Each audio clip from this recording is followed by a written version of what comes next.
internet besties? Your girl went to Atlanta for Black Writers Weekend and a time was had. I went down there with the sole purpose of promoting my book Switch, getting a couple of people to play my game with me, and just collecting the vibe. Memories were made, but first we had to get on the plane, and I hate flying. So I stopped to get me a muffin and a drink, and then we boarded the plane and took to the skies, where I safely landed in Atlanta about an hour and a half after that. I did check into the Darwin, changed my clothes, and got my complimentary champagne, and then I got to see my first Waymo in the wild. And of course, it was glitching. The poor girls had to chase it around the parking lot. My first night was pretty calm, honestly, but it was nothing compared to what I was expecting the next day. I headed all the way to Auburn Library. Now, why I decided to walk, we are not sure, but we did walk there. And once we arrived, I had sweated off all of my makeup. In 2016, I wrote an article about how much I love the author Mary Monroe, as well as her God Don't Like Ugly series. Even then, I saw community and friendship, and everybody was really chill. And so when I released my book, I absolutely wanted to bring it back to Black Writers Weekend. So it's been 10 years since I've been here. And the very first thing I did was take my author photo and then sit down for all of Film Fest. They've been screening movies all day. Now, my personal favorites were SOS and A Beautiful Lie, but I was specifically there to watch A Song for Nia because I know the people who did that particular movie. Shout out to my girl Tasha and the entire production crew. I even made a friend. I made friends with a young girl named R.A. Persons, and I got her to play my Judge's Book by its cover game, as well as this nice young lady, Kalila, who I was able to play the game with as well, with a young lady who would become a really good friend of mine shortly after that. Now, 10 years ago, a nervous little me walked up to Tamika at the last Black Writers Weekend and asked her if she would take a picture with me. And this is the picture that I showed this woman so that she would remember who I was today. And we got to take another photo in an awesome full circle moment. So here we go. Boom. After that, I actually asked Amber if I could get her Instagram information since I was recording her doing an interview with Tamika. And that is how I got to do my very first interview of the weekend.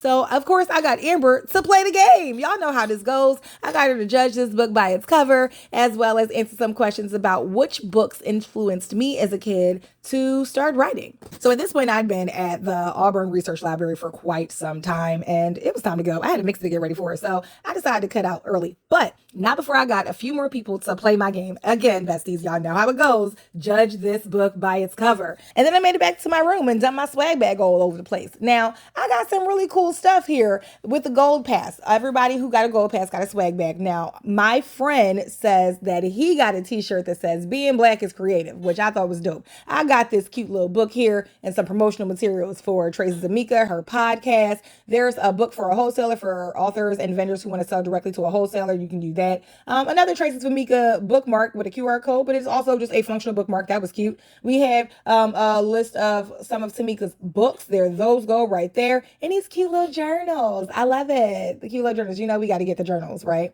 So that was there. I actually thought that this jar said indica. It says indigo. And when I opened it, I wasn't even sure what it was. I thought maybe it was soap. Really wasn't sure. But when you open it, it is actually wax melts. I asked Phoenix specifically because she's the one who made them put them in a swag bag. They are actually wax melts. You're supposed to put a candle underneath them, but I swore they were soap.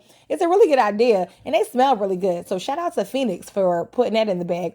That was all the stuff that was in my swag bag. Also, I was able to connect with the Atlanta writers. And again, me and R.A. Person were able to swap books. That's who that is. Just in case you didn't remember, that's the girl. I swapped books. The night's look was lit fairy because not only was I a literary fairy, but also the champagne was flowing and I was lit. I came down for the book slam, immediately made some new friends like this guy, Harry. Harry was doing the pitch fest the next day because he's working on his book, but he also ended up doing the book slam that night. I also ran into Phoenix downstairs, and she was cool enough to play the game with me. Everybody I met was really nice enough to play the whole game with me. And then Phoenix was nice enough to take some photos with me afterwards because she's dope. And of course, we did some solo ones of her by herself too. So then I got my drinks and headed to Black Book Slam Live. So at that point, I was a little tipsy and got me these really good croissant things. They were delicious. And another glass of champagne, of course. The Book Slam Live was really cool. It gave authors and poets and other people an opportunity to kind of promote their work. It was a lot of poets who went up there and did their spoken word, but a few people did actually read from their books. Some of the poets have published poetry books, and so they were actually able to read from there as well. But I didn't get to do the official one because I was nervous.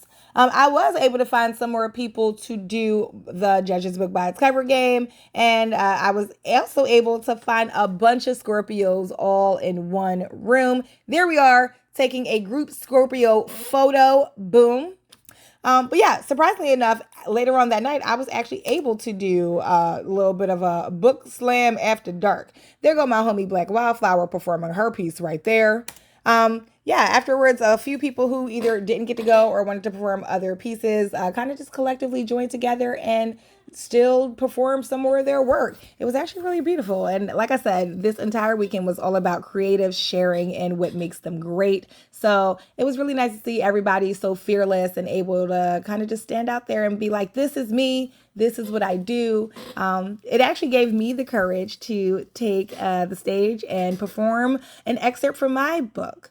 Now, earlier that day, I did see that they were doing a book slam and I was able to already like earmark the page and everything. But like I said, I missed the original sign up. So this was my second chance and I refused to miss it. I was super nervous. But everybody seemed to be really receptive to what I was reading, and it was a really good experience. It was my first live reading of my work ever, and afterwards, someone liked the story enough that they actually asked to buy a copy. So there I go, signing one of my very first sales of the weekend. Shout out to Chaos who bought the book. I hope she enjoys it.